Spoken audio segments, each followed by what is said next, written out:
மாதந்தோறும் first Sunday அன்று கிரியாஸில் நாம் வாங்கும் அனைத்து பொருட்களுக்கும் exciting offers and gifts. Chennai Egmore ரயில் நிலையத்தில் பெண் வழக்கறிஞரும் டிக்கெட் பரிசோதகருக்கும் இடையே ஏற்பட்ட மோதலால் பரபரப்பான சூழல் நிலவியது. முதலில் அந்த காட்சிகளை பார்க்கலாம்.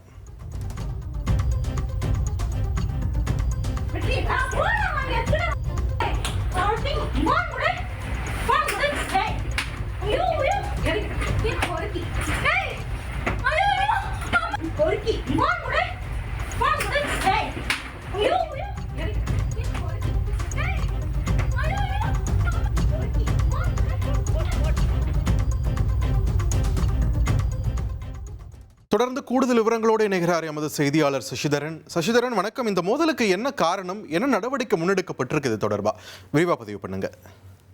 பெண் வழக்கறிஞரும் பயணச்சீட்டு பரிசோதகரின் இடையே மோதல் ஏற்பட்டு இருவர் மீதும் ரயில்வே போலீசார் வழக்கு பதிவு செய்யப்பட்டுள்ள சம்பவம் பெரும் பரபரப்பை ஏற்படுத்தியிருக்கிறது. சென்னை எழும்பூர் ரயில் நிலையத்தில் பெண் வழக்கறிஞர் மற்றும் பெண் பயணச்சீட்டு பரிசோதகர் இடையே ஏற்பட்ட வாக்குவாதம் கைகலப்பாக மாறியதை தொடர்ந்து இருவர் மீதும் ரயில்வே போலீசார் வழக்கு பதிவு செய்திருக்கிறார்கள். சென்னை உயர்நீதிமன்றத்தில் வழக்கறிஞராக பணியாற்றும் மோகனா கடற்கரை ரயில் நிலையத்தில் எழும்பூர் ரயில் நிலையத்தில் இருந்து வந்திருக்கிறார். அப்போது பணியில் இருந்த பயணச்சீட்டு பரிசோதகர் சர்மா பேகம் அவரிடம் பயணச்சீட்டை கேட்டிருக்கிறார். இதில் ரயிலில் ஏறுவதற்காக வந்தேன் என மோகனா கூறியதாகவும் அதற்கான பயணச்சீட்டை காண்பிக்குமாறு சல்மா பேகம் கேட்டதாகவும் கூறப்படுகிறது. ஒருவரை வழி அனுப்புவதற்காக வந்தேன் என மோகனா தெரிவித்த நிலையில் நடைமுறை டிக்கெட்டையாவது காண்பிக்குமாறு பரிசோதகர் கேட்டிருக்கிறார். இதனிடையே இருவரும் வாக்குவாதம் இருக்கிறது. பயணச்சீட்டு பரிசோதகர்கள் அறைக்கு அழைத்து சென்று மோகனாவை விசாரணை மேற்கொண்ட போது செல்போனில் வீடியோ பதிவு செய்ததாக கவனித்த வழக்கறிஞர் மோகனா செல்போனை தட்டிவிட்டு சல்மா பேகத்தை தாக்கியதாகவும் கூறப்படுகிறது. இதனையடுத்து அரசு ஊழியரை பணி செய்ய விடாமல் தடுத்தது மற்றும் தாக்குதல் நடத்தியது உள்ளிட்ட 2 பிரிவின் கீழ் வழக்கறிஞர் மோகனா மீது எழும்பூர் ரயில்வே போலீசார் வழக்கு பதிவு செய்திருக்கிறார்கள்.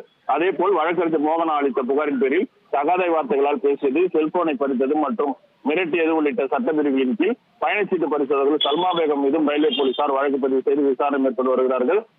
பரிசோதகர் மற்றும் வழக்கறிஞர் இடையே மோதல் ஏற்பட்டு வழக்கு பதிவு செய்யப்படக்கூடிய சம்பவம் பரபரப்பை ஏற்படுத்தியிருக்கிறது. நன்றி சசிதரன், உங்கள் விரிவான தகவல்களுக்கு. மாதந்தோறும் ஃபர்ஸ்ட் சண்டே அன்று கிரியாஸில் நாம் வாங்கும் அனைத்து பொருட்களுக்கும் எக்ஸைட்டிங் ஆஃபர்ஸ் அண்ட் கிஃப்ட்ஸ்.